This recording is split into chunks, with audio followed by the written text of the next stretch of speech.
Yang pertama kaitan dengan masalah ayatnya qanaah. Arti qanaah menerima apa adanya pemberian daripada Allah. Apabila seseorang tidak ada qanaah, maka tidak mungkin lahirnya tawakal. Karena yang pertama taslim, yang kedua qanaah, yang ketiga tawakal. Taslim menyerahkan 100% kepada Allah.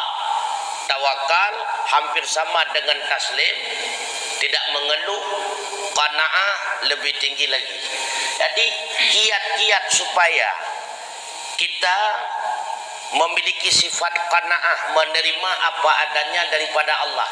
Caranya itulah dengan ma'rifatullah, dengan tauhid. Ketika kita memahami apapun yang terjadi pada kita memang telah ditetapkan oleh Allah. Diterima atau tidak diterima, pasti demikianlah yang terjadi. Menyekatingan terkena, alah dah hanun terima ke lagi nyoci. Ujung pun yang pertama ini memang melalui kap-kap igau ini. Tapi tetap kan terima gerawat tu karena tidak mampu menolak. Memang fitrahnya manusia pasti tidak menerima apabila bertentangan dengan nafsu. Yang pastinya fitrah manusia. Umum manusia laganya long menan kan cuma dengku. Sama teman dom. Asai hanat truk ngan beu tu nyen kon mendum sang. Asai ka cocok ngan beu nyan ko nyan. Be ile tapegah kehidupan sehari-hari makanan mendak. Kalau tak belo bahan tak siap buat dia takun apa lo. Hana mangat lagu kalau terus ujung pun dah bawa hai dah baju. Dengan makanan mendak. Bele jauh dah bukan. Maka caranya bagaimana? Yang pertama dengan mengingat bahwa apapun yang terjadi pada kita memang semuanya telah ditentukan oleh Allah, qada. Itulah yang dimaksud beriman dengan qada dan qadar. Yang kedua, diingat bahwa apapun yang diberikan oleh Allah kepada kita itulah yang terbaik. Kenapa Allah tidak memberikan model A padahal saya menginginkan model A? Karena Allah tahu model A itu tidak bagus untuk kita, model A itu tidak baik untuk kita, makanya Allah berikan kepada kita model B. Wa asa an takrahu syai'a wa huwa khairul lakum, wa asa an tuhibbu syai'a wa huwa syarrul lakum, wallahu ya'lamu wa antum la ta'lamun, kata Allah.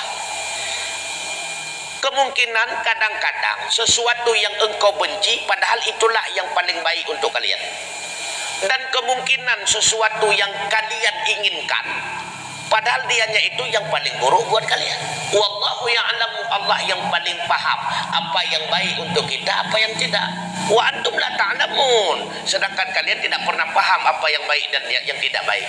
Kenapa demikian? Semua kita ini produk Allah, maka Allah yang paling paham apa yang terbaik terhadap produknya. Dengan ingat lagi kan, gebi model lagi oleh Allah kalau yang lagi yang paling god. Kan yang paling god mendih hana menjauhi aja. Kadang punya gejuk model B kan menjauhi silamui ya. Negara lebih berharap. Kan orang urut sih kan lubang. Makanya Allah tidak memberikannya sering lumpega-pega. Ba'awaikan orang masa pencalekannya kan lumpega supaya bepatah semangat calek-calek orang. Awaikan kan lumpega. Ketika legetannya kata hana lewat, kabeh pang 200 juta hana lewat. Kedua dalam sago mendek hana kursi ke kursi patah mendek. Allah paham. Getepu oleh Allah hanjut gebi ke si anyen wanda kursi patah. Pakon. Karena menyegejuk lama sali mengtonyo keji kursi patah. Itu meng patah kursi waktu oleh bagi dia kopi. So agak patah kursi waktu oleh dengan merupak kursi patah. Dengan hana gebi mu kursi patah sehingga hana patah kursi. Tunggu. Karena Allah maha paham apa yang terbaik buat kita. Ataupun kekandan oleh Allah. Jinau si A tersebut tahu dengan syurga. Dekat dia dengan syurga. Ketika dia mendapatkan pangkat yang demikian, maka jauh dia dari syurga, dekatlah dia ke neraka. Sedangkan Allah sayang kepadanya, maka Allah tidak memberikan pangkat tersebut kepada dia. Maka alasan-alasan tertentu Ketika Allah menyayangi hambanya, ada alasan-alasan tertentu. Sama lagi contoh menolong. Senantiasa kita tahajud dan duha, tapi anak kaya-kaya. Sujud tahajud tiap malam, duha tiap qura, tapi haitim kaya-kaya. Yang hana bedah mutubuh pi cukup kaya, kabiru dengkur kaya. Apakah Allah tidak sayang kepada kita? Bukan. Allah terlalu senang dengan sujud kita, makanya Allah tidak memberikan kita kaya. Allah senang dengan sujud tahajud kita. Allah senang dengan sujud duha kita. Ketika Allah memberikan kaya, bisa saja kita tidak lagi sujud dalam tahajud.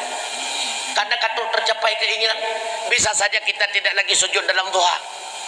Ketika kita tidak lagi melakukan dua hal yang demikian, kesenangan Allah, keridhaan Allah hilang. Makanya Allah tidak memberikan kaya sebagaimana yang kita harapkan. Begitu pula waktu kita nyok sakit, makin berat sakit ke makin yakin dan berdoa makin gad roh iman ya Allah nyok saya aku tuli roh joju iman kan. Bukan Allah hana sayang ke kita nyanduk taruh iman hana gebi pulih ke, karena Allah terlalu senang dengan doa kita. Gekanlah li Allah yang beri ku cuma berdoanya ke punya berat sakit ni. Lai hana ku cuma tabah. Tadi yang senang Allah dengan doa kita nyola lawat sakit, mahana gebi dia pulih kita mata malam sakit yang berapa cuma jojo. Karena Allah terlalu senang. Ya, begitulah. Jadi cara mengingatnya bahwa itulah yang terbaik. Yang kedua, putra yang kedua. Pakot. Pertama yakin kena ibadat, rayu semangat kan. Awak teh ujung-ujung katirut kalau kayak ikut-ikut. Karena berarti li katanya mantap mana mi nak kai dulu. Walaupun kamu kumi, tapi mantap mana mi nya. Anak mi mana je menyorot raya pun jadi grup-grup tunggu. Hana tu aja baru tapi polimau. Orang raya kelih dengan gerai.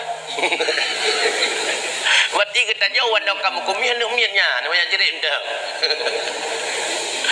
Karena menyanami anda tinggal mati. Tapi ketika anda mengingat mati, dan pasti akan standar ibadah. Jadi pun laganyan kedua lagi. Kadangnya si kesempatan Ramadan terakhir. Ketika tarawih mungkinnya kesempatan tarawih terakhir. Ketika tadarus mungkinnya kesempatan tadarus terakhir. Ketika berjamaah mungkinnya jamaah terakhir. Awak teteh ingat-ingatnya standar kualitas ibadah.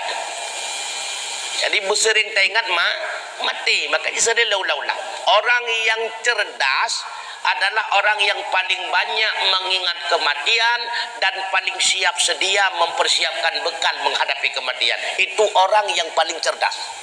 Seorang yang paling cerang, yang paling ingat, yang paling ingat kematian dan paling siap sedia menghadapi mati. Bekal kamu lagi bersiap lagi, senantiasa. Dan paling lagi ingat kemati, asai teka masalah, berbagai macam beban dalam pikiran, tinggal gini, alah ubeu masalah, menyemati berat lom. Kadang lepas kita tanya masalah dengan sering ingat kemati itu. Yang nak sering ingat kemati terbeban udipnya. Seolah-olah udipnya, lagi tanya hana rencana le ke udip. Alah aku bosan ku kau udip, padahal dia gebi mati, baru terasa hana lah kau mangat mati, berat mati tunggu. Jadi dengan mengingat hal demikian maka akan standar ibadat kita.